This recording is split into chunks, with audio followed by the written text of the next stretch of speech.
नाम मुज़म्मिल। मुज़म्मिल नाम का क्या मतलब है? मुज़म्मिल किस ज़ुबान का लफ्ज़ है? मुज़म्मिल एक इस्लामी बेहतरीन नाम है। मुज़म्मिल नाम का शुमार लड़कों के नामों में होता है।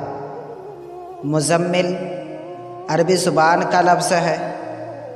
मुज़म्मिल नाम का मतलब है लिपटा हुआ, छुपाया हुआ, जो लिबास में लिपटा हुआ हो, कपड़ों में लिपटा हुआ। कुरान शरीफ की एक सूरत का नाम मुज़म्मिल है। अंग्रेज़ी अल्फाज